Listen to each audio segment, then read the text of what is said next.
Hello and welcome. So today we start the new series of very unusual opening line, the Trompowsky Attack.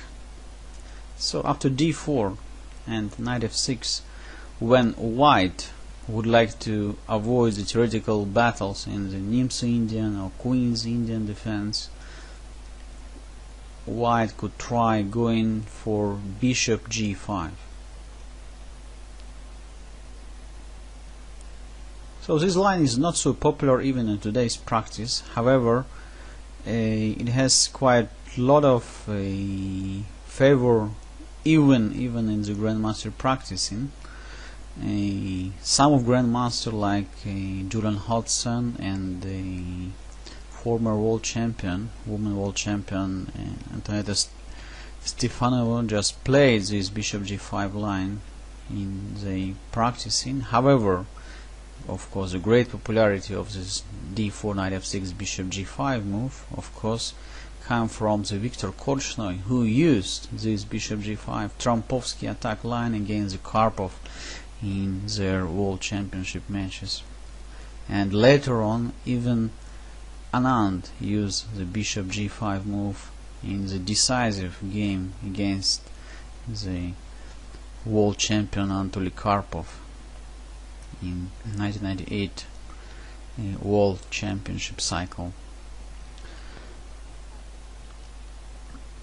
So what I would like to tell you is that by playing bishop g5, white would like to trade this bishop on the black's knight, but at the same time just to destroy black's pawn structure.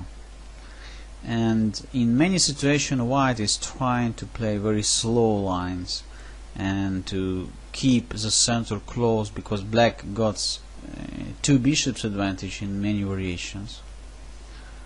However, one of the most principal lines here for black is just trying to immediately to attack the center.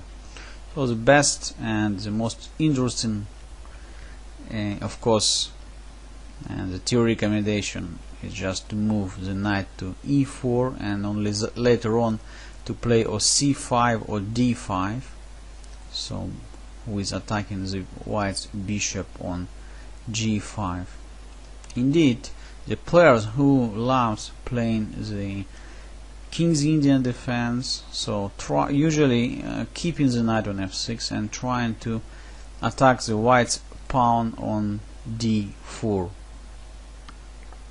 So by the way, the Trompowsky was a Brazilian chess player who used quite successfully this opening line even before the Second World War.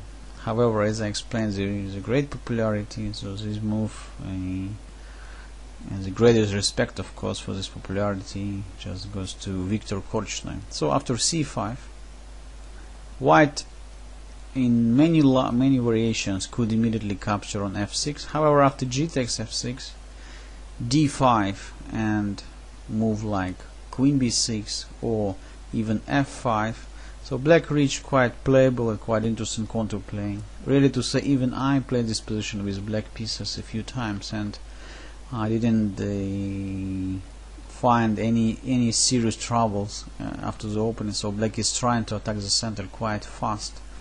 So one of my games continue: queen b6, queen c1, here f5, and whatever white plays c4 or e3, so black is developing his bishop to g7, then just continue attacking white's center after e6, then after d6 and knight d7, the black's knight just simply going to f6 or to e5.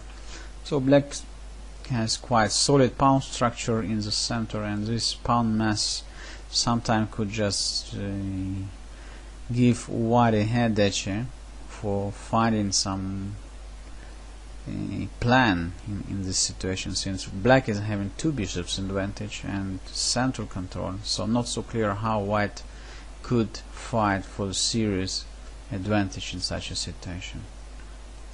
So much more aggressive move in this line, of course, is d4, d5.